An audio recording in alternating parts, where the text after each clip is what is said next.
All right, welcome back. As promised, I'm joined now by OJ Spivey. OJ is a guy who he lives in Philly, and he has his own podcast. We're going to talk about that first and talk about, I believe, OJ, correct me if I'm not wrong, but don't you write for Philly.com, or didn't you write for Philly.com? No, I never written for Philly.com. I just pretty much do a sports talk show here in Philadelphia, Word on Sports on 900 AM, WRD Radio. Cool. So, I mean, I have done some writing and blogging in the past, but not currently. Right. Okay. All right.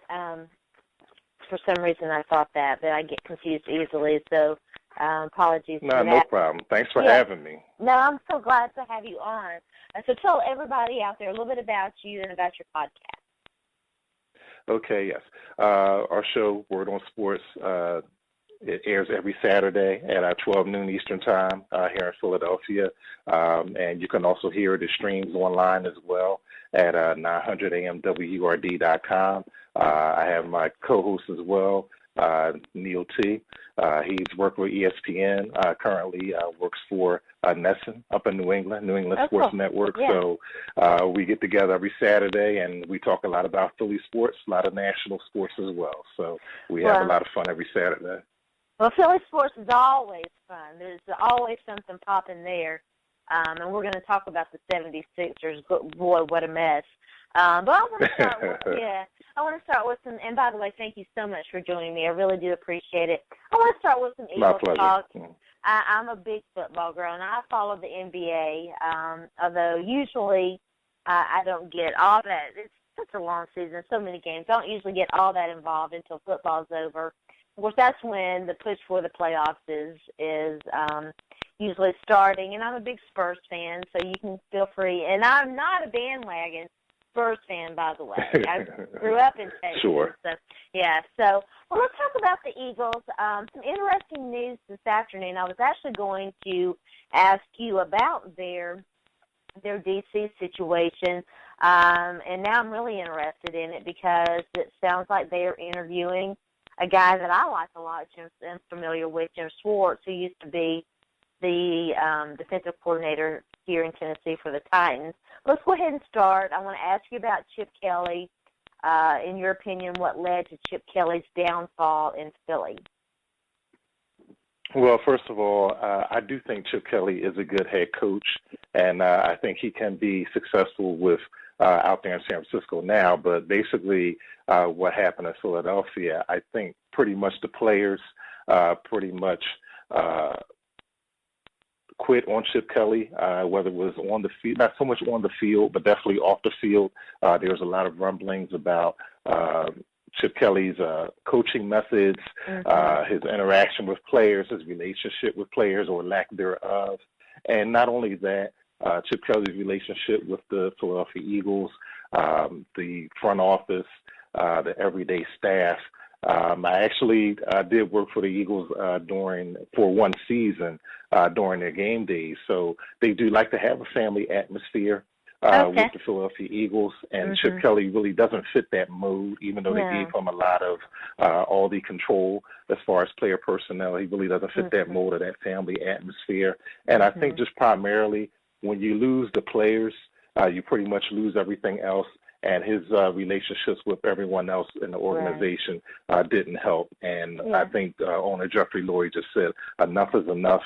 I mean, it does go back to winning, of course. When you don't win, that usually heals all wounds because, you know, we have seen teams over the years in every sport win where the coach is not necessarily liked, players aren't necessarily liked, but when you don't win, all that other stuff gets multiplied, and that's pretty much what happened.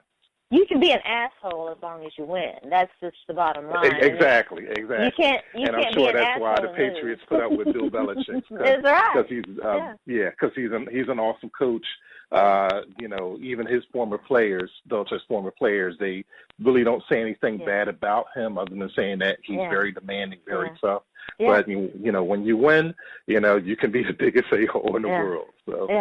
You know, and there's so many others. From talking to people, Coach Belichick is very different in the locker room and very different one-on-one. Sure. He doesn't like the media. And Jimmy Johnson's a good example. He was a guy who was an absolute asshole, but he was and he could while he was winning, and then and the list goes on and on and on and on. And Nick of course, Saban as well in college. Yeah. So, And Ken Whisenhunt in Tennessee, and we can talk about that, and being an asshole to everyone led to his downfall here. Great, your Spurs with Greg Popovich, so it's all through every sport. So Although, as long as you win. Yeah. Although Coach Popovich with his players, now he can be an asshole to his players, no doubt, but with his players, he's also a little bit different too. But you can talk about that all day long. Don't get me started on Pop. I think that's right. There you go. And of course, Coach Kelly is now in San Francisco with the 49ers. It's going to be very interesting to see what they do. Speaking of which, it's kind of interesting to me that the 49ers fired one guy who was hot-headed and hard to get along with, allegedly, just to turn around. And, of course, they had the very short-lived Jim Tomsula era, and then turned around and hired, Chip Kelly, who, it's not, Jim Harbaugh is a fiery guy on the field. You don't necessarily see that, from Chip Kelly, but it is an interesting situation with him, don't you think? Yeah, I think so. I think that Chip Kelly in San Francisco is highly interesting for two things. I think. Number one, what you just mentioned, Sharona, 49ers had a disastrous season with Jim Tomsula as head coach. They mentioned Colin Kaepernick in favor for Blaine Gabbert. We did find out later that Kaepernick had an injury, and they ended up putting on injury reserve. That was controversial in itself. But the 49ers won. They need a buzz, okay, because they've taken some bad PR. Jed York, the owner, who, of course, Eddie DeBartolo's nephew, took over the team for, Eddie's sister, Jed's mother. They need a buzz this year because they've had such a bad season. And I think Chip Kelly, like him or not, goes to the old cliche, any publicity is good publicity. And I think during these next 2 weeks, especially during the Super Bowl week, you all look for the 49ers to market Chip Kelly and put him in a positive light. And also, number two, Colin Kaepernick. He's thought to be the one. Chip Kelly's thought to be the one to resurrect Colin Kaepernick. I look at it the other way around too. Maybe Colin Kaepernick can probably repair Chip Kelly's reputation. I guess his reputation can't be too bad. He got hired within a matter of 2 weeks after getting fired. But I think that can go hand in hand, those two reasons, and I think especially the 49ers, they want to become relevant again. They're a historic franchise, Joe Montana, Jerry Rice, Steve Young, all of those guys. They want to get back to prominence, and I think they're just taking a big gamble with Chip Kelly and hopefully keeping Colin Kaepernick now, because I know he has a guaranteed contract from April 1st. So they're looking to have those guys resurrect the franchise. Yeah, it's going to be very interesting. I agree. Let's talk about the Eagles, though. What was your impression of, why do you think that Chip Kelly traded LaShawn McCoy and wanted guys like LaShawn McCoy and Deshaun Jackson, and they didn't. We could have a debate on how hard they tried to retain Jeremy Maclin. We're not going to have it, but you could have one.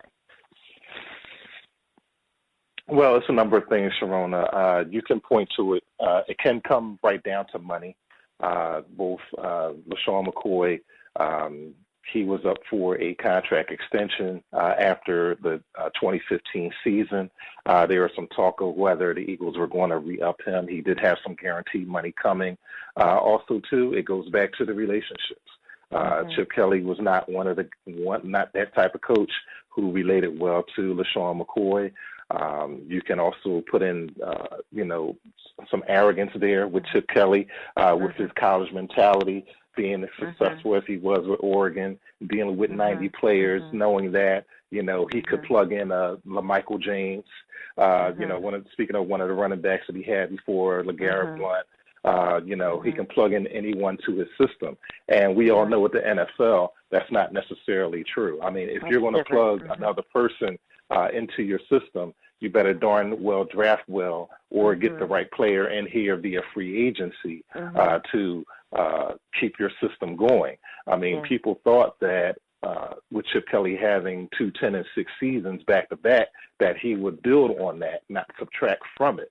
And when he got the control, it seems as if he turned into a madman to where, okay, I'm going to get guys who I want or at least plug in who I think anyone I can plug in to get into my system because it works.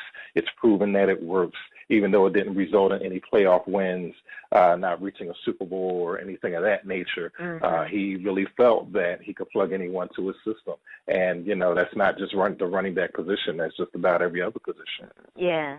Yeah, I agree with that. And I think a lot of guys, you mentioned Nick Saban before, we could put Steve Spurrier in that category too. The difference between college and the pros is exponential. And, in the pros, everybody's bigger, stronger, really faster. Yeah, and some of the things that work in college don't necessarily translate.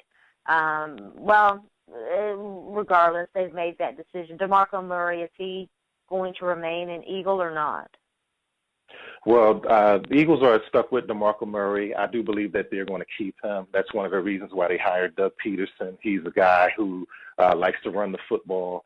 You saw that even though he didn't necessarily call plays a lot. Yeah, even though he didn't necessarily call plays a lot in Kansas City, Andy Reid still did most of that. But he's one who thinks run first, ball control offense. DeMarco Murray, he's still guaranteed with the Eagles for the next 2 seasons, so they are basically stuck for him. He makes way too much money to force another team to want to trade for him, which I understand. But I still think DeMarco Murray has a lot left in the tank. I still think he's a great football player, and if used correctly, he could be very successful here with the Eagles. Do you think that they made the right decision with Doug Peterson? I don't want to say that it seemed like an afterthought, but it did seem like some of the guys that they were chasing got away. Yeah, the whole process, I mean, I don't want to blame this on Doug Peterson because he could be a very successful coach. Oh, I agree. Still remains to be seen. But I question just the whole, as you mentioned, I question the whole process of going about getting the head coach. I also question going after so many guys on the Giants. I mean, Adam Gase, who's now with the Miami Dolphins, former offensive coordinator, he seemed to be the guy at first. But I always say, look, if you really like a candidate, you hire him. You don't let him out of the building if you like him that much, if he was really your first choice. But as far as going after some of the Giants, Ben McAdoo, the offensive coordinator, then Tom Coughlin, I don't know how serious that really was. I wouldn't have hired Coughlin either. I don't know that much about McAdoo to where I would have taken a chance on him. And I really thought that the Eagles really cut off their nose to spite their face with the coaching process, because they didn't interview one defensive coordinator, not one defensive coach. And I think those are some quality defensive coaches out there who would have voted well here in Philadelphia. I mean, for one, you saw yesterday with Sean McDermott, Carolina's defensive coordinator. He's a Philly guy. He actually went to high school here in Philadelphia. He was a defensive coordinator here for a couple years. He got fired, of course. But, look, fans here in Philadelphia would love to have a Sean McDermott defense, because even when he got fired, the Eagles' defense was 9th ranked in all of the NFL. His unfortunate luck was that he replaced Jim Johnson, who was, revered here as defensive coordinator, and he was part of those 5 NFC championship game defenses here under Andy Reid. So he had to replace him, which was tough to do at the time. But, even when you look at other qualified defensive coordinators around the league, I just think the Eagles should have at least talked to those guys to at least see what they can offer instead of just going on offense. But it was quite obvious that Jeffrey Lurie, Howie Roseman, the general manager pro se, they wanted to go after our offensive guy all along. Yeah, it's rather interesting, but the roster does seem to be geared toward the offense, and Fletcher Cox had some interesting comments, and it does seem like with the guys that they're looking at, they could make a switch back to the 4-3, which is really where they've seen the most success. They haven't had a strong defense, but that's where they've had the most success has been in that type of system. Yeah, and maybe, the reports are today, it's going through the Twitterverse, that Jim Schwartz is in town with the Philadelphia Eagles, and he can possibly be named the defensive coordinator as well as tonight. Maybe that was the plan all along, get an offensive coach and then hire a strong defensive coordinator. And I know that's going to make a lot of fans here feel a bit at ease, saying that, okay, and Doug Peterson can be successful. And even a lot of Peterson's former players and teammates, guys who have played with him, Brian Dawkins, Brian Westbrook, even Donovan McNabb, who was Peterson was his quarterback coach here for a couple seasons, and then as a rookie, Peterson, held the fort down until McNabb came in. They've all spoken highly of Doug Peterson, his leadership, getting along with players, and they do say former players do have a bit of an advantage as opposed to coaches who've never played the game. So we'll see what happens. But I think hiring Jim Schwartz is a good start. And Frank Reich on the other side looking to be the offensive coordinator as well. So most coaches, as you see, being successful, you're only as good as your staff, your players, of course, and, you have to hire strong staff as well. Yeah, I completely agree. Having a strong staff around you is so important. You mentioned Frank Reich. What do you think about him as the offensive coordinator, and how much responsibility will he carry? Is Peterson, as the offensive-minded coach, going to call plays like Andy Reid? Well, I think it's a smart move. I don't know that much all about Frank Reich, other than his time being in San Diego, and of course him being a backup to Jim Kelly. I know he's a smart guy as well, quarterback who knows the position, of course. And I think again it's a strong move on the Eagles' part under Doug Peterson, knowing that he has another quarterback. As a coach, as an offensive coordinator, I think he probably will call the plays for the most part for Doug Peterson, and I think it's a good move. So we'll see what happens. The Eagles have gone pretty much to a safe and stable philosophy going to Doug Peterson. They do want to rekindle the Andy Reid years where they were successful, stable, no Super Bowls, of course, no Super Bowl wins, of course, but the Eagles kind of want to get back to that point. I don't know if that type of ship has sailed as far as going the Andy Reid way, because the league changes every 5 years or so. But again, if he hires a strong staff, that's more on the side of him being successful, but we'll see. Yeah, we're going to talk about Andy Reid here in a minute with the we weren't going to. I don't want to rehash all the divisional games. I do want to ask you about Andy Reid, but before we get there, I want to ask you, what would be your off-season wish list for the Eagles? Well, first of all, they have to find out what they're going to do at quarterback. With all these moves with the head coach and the coordinators, it's a high likelihood that Sam Bradford may not return. He's an unrestricted free agent. This year, he was very close to Pat Shurmur, the offensive coordinator. They've become very close over the season. There's talk that Chip Kelly may go after him in San Francisco. I don't buy that too much. One of the other destinations which will probably fit well for Sam Bradford is Houston. Of course, they need a quarterback. We all saw that with the wild card game against Kansas City. So And also, too, that's closer to home for Sam Bradford as well, being an Oklahoman. I think Houston is about an hour or so flight from Oklahoma City, so that's closer to home with him. I know he said he really doesn't want to learn a new offense, but at the end of the day, as you know, when you talk about players, money talks, quality of life, all those things. So they have to decide what they're going to do at quarterback. And so does a starting job, Exactly. So, and there'll be some destinations for Sam Bradford. Again, I know Houston is one. Cleveland could be another. I don't know if that's another possibility. I don't know if they want to invest a lot in quarterback. Cleveland, I think, has the number 2 pick. But also, too, along with the quarterback position, the Eagles really have to shore up the offensive line. The offensive line was terrible, especially at the guard position. I know you don't necessarily take guards high in the draft. You usually take a left tackle, but they have to find a way to shore up the guard position. What's up with Jason Peters? They're really lacking. Jason Peters infamously taking himself out of a game. Yes. Yes. Well, that goes back to, let's say, the players quitting on Chip Kelly. I think Jason Peters is still can play at a high level. He suffered from a ton of injuries this year. I mean, if it wasn't one thing, it was another.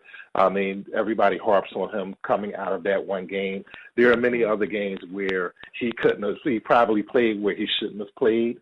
But, you lay it all out there on the line. As a player, he's a gamer, perhaps a future Hall of Famer. I think he could still play, but he does have a high salary cap number. I forget the exact number, what it is for next year. But I think there's still a chance that the Eagles may keep him. He's probably one of the guys that got Chip Kelly out of town because Jeffrey Lurie really respects guys like Jason Peters. He knows he was a perennial All-Pro, perennial Pro Bowler. So I think it's a chance that he stays here. But they still have to shore up the rest of that interior of the line. Maybe you do draft a tackle and move Peters in a guard. I don't know if that's a possibility or not, but they have to go highly with offensive linemen. And you have to remember, too, during Chip Kelly's whole tenure here, Chip Kelly failed to draft an offensive lineman in his 3 years as head coach of the Philadelphia Eagles. I'm sorry, except for Lane Johnson, his first ever pick. Other than that, he didn't pick any other offensive line. I wasn't a fan of that pick. No offense to him. Anyway, I thought. Well, Lane Johnson is solid. He's not great, but he's a solid NFL lineman. They probably could have done better with that draft. But then again, who did Chip Kelly draft him, or was it Howie Roseman? That's another question here in Philadelphia. I told my listeners, even though Chip Kelly was fired, the Eagles still have a lot of issues because they put Howie Roseman back into power as the quote-unquote GM, although they won't say he's the GM. He's back in power. He's going to make all the personnel moves. Really, the only great player that Howie Roseman has ever drafted was Fletcher Cox. Other than that, everyone else has been. So, can Eagles fans trust Howie Roseman to pick players in the draft? It's all going to be on him now because Jeffrey Lurie can no longer hide Howie Roseman behind Andy Reid nor Chip Kelly now. They've got a lot of needs. We'll keep an eye on that. I want to talk about the head coaching hires and diversity, just real quick. It's, what happened with Lovie Smith in Tampa, still trying to figure that one out. It does look like they wanted to keep Dirk Cutter. I'm always mispronouncing his name. Not a fan. Dirk Cutter as, in some capacity, he possibly was going to leave, and Lovie Smith got the yank. What does the NFL need to do to ensure that diversity does remain a priority? And it does seem to me that black coaches do seem to get the yank far quicker than other coaches. What are your thoughts on that? Yeah, there's no easy answer for it, Sharona. I mean, it's obvious that the NFL needs to take more drastic measures as far as to get minority coaches opportunities. I read an article a couple weeks ago to where it really doesn't start at the head coaching position. It starts at the other positions, especially with coordinator. I mean, you have to, improve the hiring practice for the coordinators because these are the guys who get the job. The offensive coordinators especially, that's number one, and some defensive coordinators. But then again, we do have quite a few minority or African-American defensive coordinators, and they don't get the same opportunities as an offensive coordinator. I don't know if it's, there's a stigma with that where, maybe they're looked highly as coaching defense but not coaching offense. I mean, it's a shame that Hugh Jackson waited this long to get another head coaching job, especially having the success that he had in Oakland, the brief success. They changed management there, and that's pretty much what happened. Also the death with Al Davis. But it's a shame that, we waited till now to get the opportunity. I mean, you look back at Tony Dungy, who was a long-time defensive coordinator in several places, and it took him, let's say, almost 20 years to get his first head coaching job, which is crazy. And look what happened in Tennessee with their defensive coordinator positions. Roy Horton, with Ray Horton, and it happened even before that with Jerry Gray. Both exactly. And I remember Jerry Gray as a player. Yes, he was a fantastic football player. Yes, and he got his feet wet as a coordinator. Absolutely. Yeah, I'm shocked that more people didn't call that out. You would never have done. I don't think. I mean, I find it incredibly unprecedented that. Perhaps guys, go ahead. I'm sorry. Go ahead, Sharona. I'm sorry. No, I was just going to say. Well, perhaps. Please go, please. Okay, no problem, Sharona. No, I was going to say, just to your point, perhaps they need to stretch that. First of all, they need to revise the Rooney Rule, period. Yeah. They need to revise it all around and also stretch that to the coordinator positions. I mean, you look at Deuce Staley here with the Philadelphia Eagles. He was the first candidate interviewed by the Eagles, but people here just looked at it. I looked at it too. It was just they're just satisfying the Rooney Rule. Yeah. So exactly. It's okay. Yes. So, Mm-hmm. and there was talk of him being promoted to offensive coordinator, which I didn't buy. I just thought that was just a token interview, as you mentioned. But they need to stretch that rule to offensive coordinators as well, because that's where the gap is. Because let's face it, these are the guys who are getting hired: offensive coordinators first, and perhaps defensive coordinators second. So something needs to happen in that aspect. And number two, head coaches, the current head coaches, they need to do a better job in marketing their coordinators. I mean, of course, nobody wants to lose staff, especially to your arch rivals, but head coaches themselves, they have to do a better job of marketing these minority coordinators. You look at Andy Reid. I mean, he pretty much pushed Doug Peterson onto the Eagles. He pretty much, he should have been his agent. I mean, they all share the same agent. But, I mean, the way Andy Reid pushed Doug Peterson, there's no reason in the world why, Terrell Austin couldn't have been pushed. Ray Horton shouldn't have been pushed. I remember Ray Horton with the Cardinals when he was their defensive coordinator. He was thought as a high candidate even then. But something really has to be done, and they have to push that with the NFL owners. Yeah, I completely agree. I like Terrell Austin. I really, in a way, I hate to say that. Let's just put it this way. I like Terrell Austin. It reminds me somewhat of the Todd Bowles situation, another guy that I really liked a lot. And, of course, he finally got his shot in New York with the Jets. Absolutely. Boy, what an amazing job he did. His first. Yeah, and it's all about opportunity. It's all about opportunity. I remember the University of Penn, this was around 10 years ago, dozen years ago, they actually did a study between black coaches and white coaches. And on average, within their first couple of years, the black coaches have fared well record-wise than their white counterparts.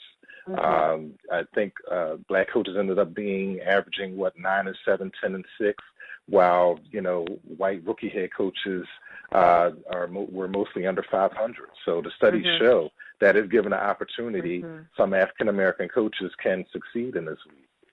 I think that they're doing a better job with the pipeline. The NFLPA and the NFL a few years ago banded together and formed a diversity program to allow former players and of course Jen Welter, the first female woman to get an internship. And it should be more females as well. Yeah. Yeah, absolutely. But I think that they are working on that. But you know as well as I do that it's an incestuous league full of nepotism, and ultimately, good old boy network. Yeah. It is a good old boy on field network. And off. Yes. Yeah, it is. It definitely is. Let's talk real quick about the conference. I want to definitely ask you about the 76ers. And then, are you are you a music head? Listen to a lot of music? Yes, I am. I try to keep up as much as I can. I'm post 40, but I try to keep up as much as I can. So. Well, I want to ask you about Kanye and the new collaboration with Kendrick Lamar in a minute. Yes. But first I want to let's just touch real quickly on the conference championship games. The NFL, the networks got what they wanted. Tom Brady. It's not really a head-to-head matchup because we know quarterbacks they don't go so-called head-to-head against one another. But they got the Tom Brady, Peyton Manning, possibly final time that they face one another game in the AFC. Give us your breakdown, your rundown on this matchup. Yeah, I think it's Brady Manning 17, volume 17, I guess. Something like that. Yes, but I understand the hype. I'm a broadcast guy. I'm a broadcast major. Went to school and everything, so I understand the hype with Brady Manning. It's just what CBS wants. I know Nance and Sims are going to just gloat all over this game. But it's going to come. It's going to come down to the two defenses.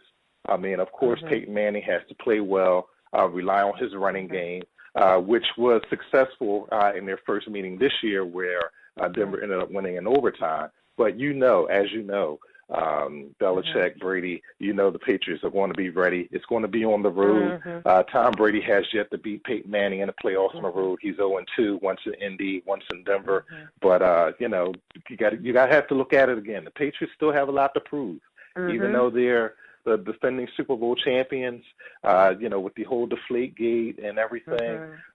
They want to have a lot to prove, and you give Belichick time to find out what Denver's weaknesses are. I know he's going to try to exploit that defensively, but I think the big thing for the Patriots to pull this off, they really have to find out what Denver does on offense and use that against them. I mean, the Patriots have been great with that over the years. I mean, Denver is playing tremendous defense. Yeah. And it's pretty much what's carried them all year, whether it's been Manning under center or Osweiler under center. The defense has really carried them. They really missed DeMarcus Ware when he was out. What a great season that guy has had. The old man's still getting it done. Oh, yeah, he is, and he's an outstanding player. I mean, of course, a couple of years ago, the Cowboys couldn't afford him. Well, they say they couldn't afford him, put him under the cap. But, yeah, he's been a tremendous addition to the Denver Broncos. You add him on with Von Miller. They have excellent play in the secondary with Talib, with Ward, with Harris. I mean, they really don't have a weakness defensively. So, again, that's why they've carried the Broncos so far. And as long as Peyton Manning doesn't make any mistakes, I mean, it's hard to imagine that we say at this day and age that for Peyton Manning to play within himself. But that's what he has to do because, Father Time is undefeated, of course. Yeah. But he played actually exceptionally well the other day, yesterday. His receivers dropped a ton of passes. So many balls. That's awesome. Yeah, I mean, look, Peyton didn't help the cause by throwing, so many non-spirals, but, had his receivers caught. Yeah, had his receivers caught the ball, it may not have been that close, or they may not have, awful. been forced to come back. But as long as Manning plays within himself, relies on the defense, Denver will have a good chance of winning. I'm not the biggest fan of Gary Kubiak's offensive system. I know that he has this reputation as this offensive guru. It reminds me of Ken Wisenhunt. When you have great quarterbacks, I mean, anyway. You mentioned Tom Brady, and it jogs my memory. The game with the Chiefs, in my opinion, and I love Andy Reid. Don't get me wrong, I do. Yes. But that was your quintessential Andy Reid playoff game. And the clock management, the play calling, yes. Yeah. And that's what got tired here in Philadelphia. I mean, fans got 14 years of that. I mean, Andy won a ton of games here. I believe he won 10 playoff games here, 9 with Donovan McNabb, 1 with Jeff Garcia, I believe. But that was what kept Andy Reid from getting over the hump, the clock management, the play calling. That's what kept him from getting from over the hump. And, that pretty much cost him the Super Bowl against the Patriots. We remember that drive with Donovan McNabb, taking the time down the field. Yeah, so, that's why Philly gets a bad rap as far as, fans are concerned. I mean, some of it's warranted, but fans at the end of the day, they just want to win. They just want to win. Philadelphia is one of the few NFL franchises without a Super Bowl win. And, it's passionate. Philly fans mean well, but that's why we say, okay, well, Andy Reid was underappreciated here. That's why. You saw that Patriots-Chiefs game the other day. That's Andy Reid in a nutshell. I hope you'll come back and we can talk about Andy Reid, Donovan McNabb, and the Philly sports fans. Lord, let me get it out. We don't have time to do that today, but I do want to talk about this next matchup, a matchup that I'm extremely excited about. Cardinals, Panthers. This could be the Super Bowl. I mean, seriously, I think that this is going to be that great of a game. I think we're going to be treated as fans for another Super Bowl 2 weeks in a row, even though Carolina didn't start out that way. Yeah. Seattle almost, instituted a miraculous comeback yesterday. But I think you have two juggernauts here in Carolina and Arizona. I'm a big Cam Newton fan. I want to root for him heavy. I had a friend who lived in Charlotte for a couple of years, so I kind of fell in love with that city. That's kind of like my other favorite city to live in or possibly move to. But the fans there in Charlotte are great. They love Cam Newton, and I want to see him do well. But I also want to see Arizona do well. For Bruce Arians, how can you not love a coach, Bruce Arians? He has that saying, no risk it, no biscuit. I mean, he's come a long way. You talk about someone who can relate to players. I mean, I don't know if I've seen a coach in quite a long time who can relate to his players as much as Bruce Arians is. And, he's one of those guys to where, although he's not a minority coach, I mean, he waited an eternity to get an opportunity to be a head coach here in the NFL, and I think he's making the most of it. You look at Carson Palmer, who has come a long way himself, finally won his first playoff game, and Carolina and both Carolina and Arizona, they're just loaded defensively. I mean, you're going to see a great game from both of those teams because they have great athletes on defense.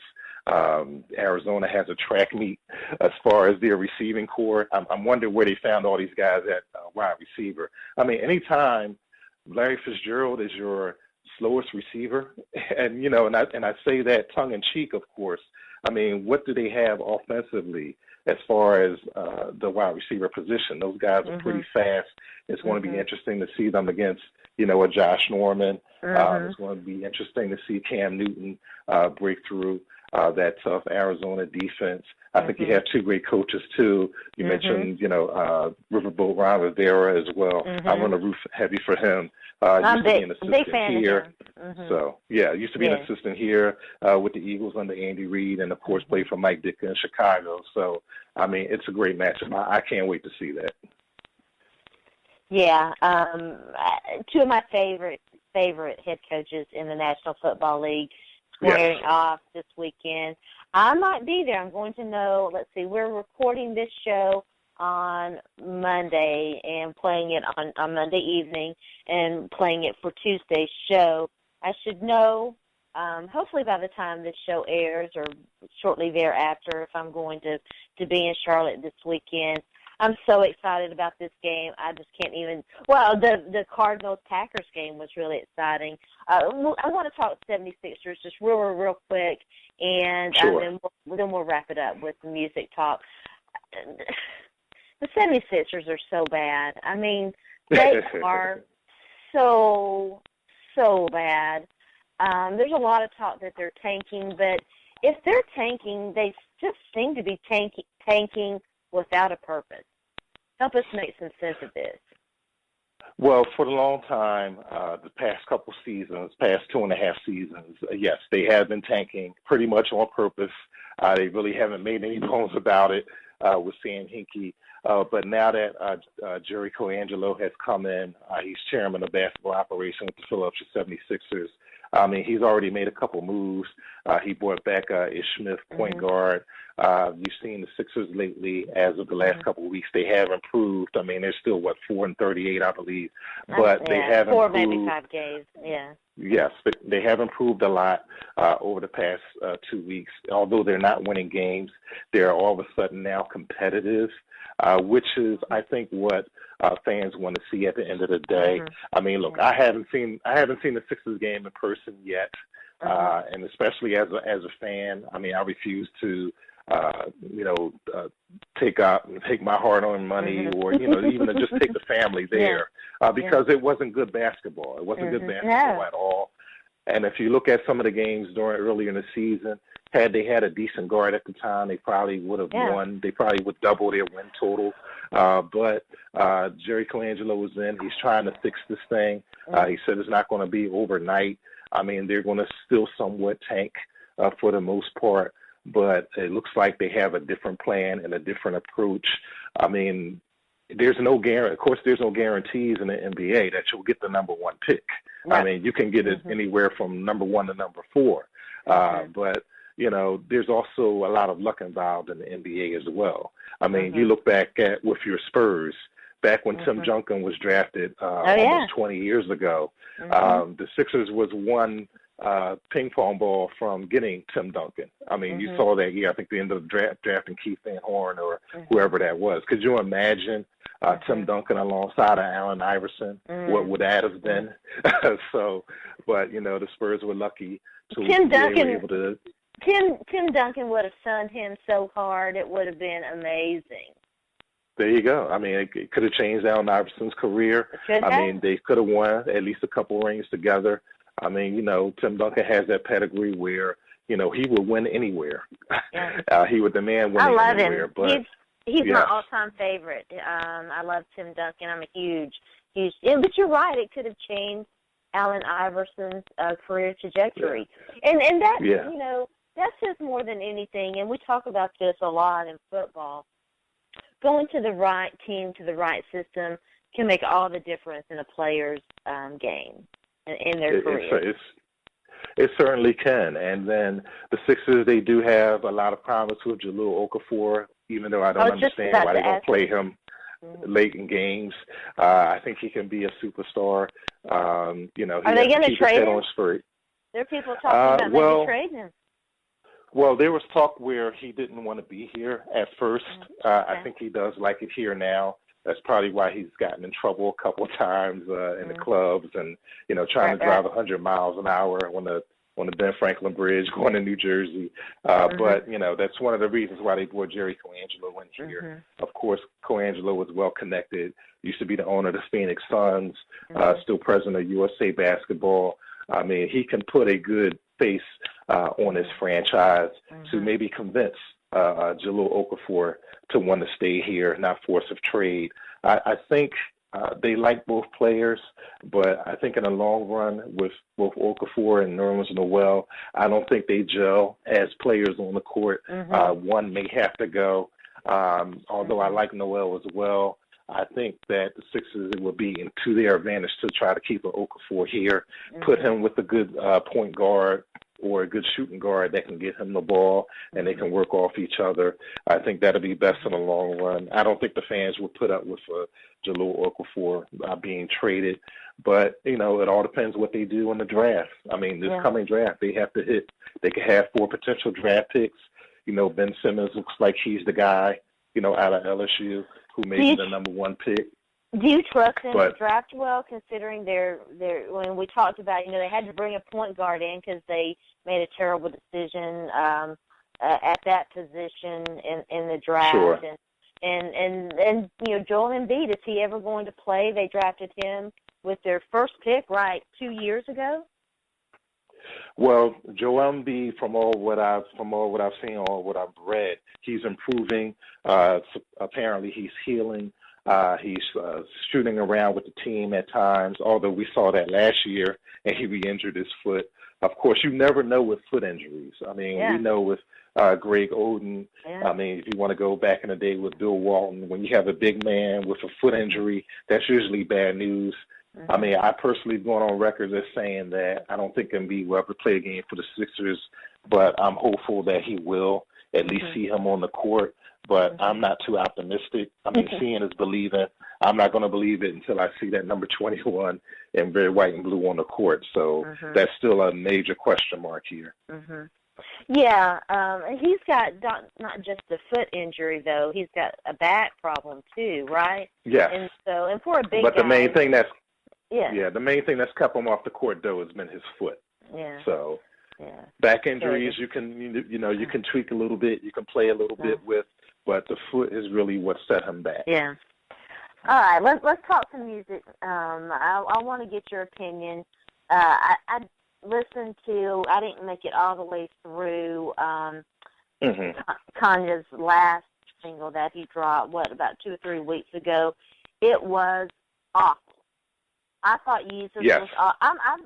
I used to love Kanye. I used to think that he was a music, and I think he's still in a lot. I mean, he's a mad genius, right? He's crazy. Yes, but I think most geniuses are.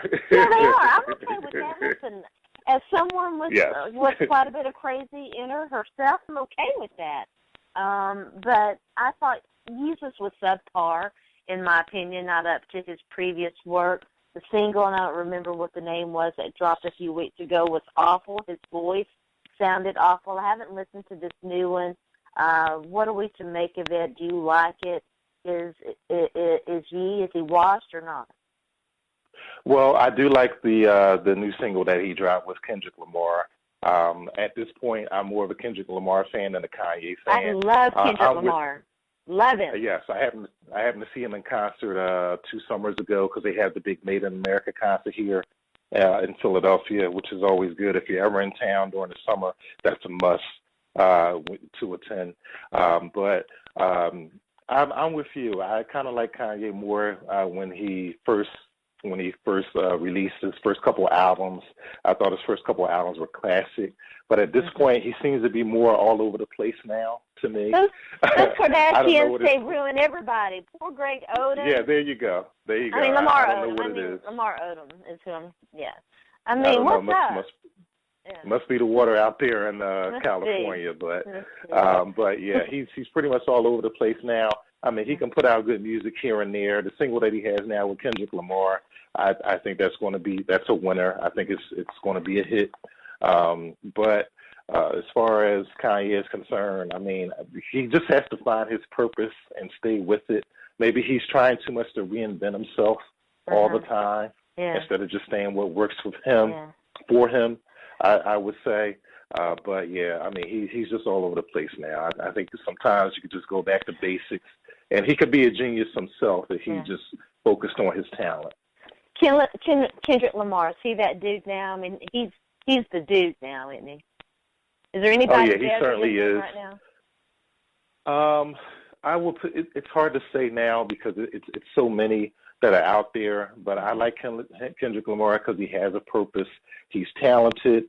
He's a good performer, and I think he's one of these rappers who can last a long time. I mean, we could still say maybe, I won't say 20 years, but I'll say maybe 10 years from now, he could still be relevant and put out the same material as long as he doesn't, I would say, sell himself.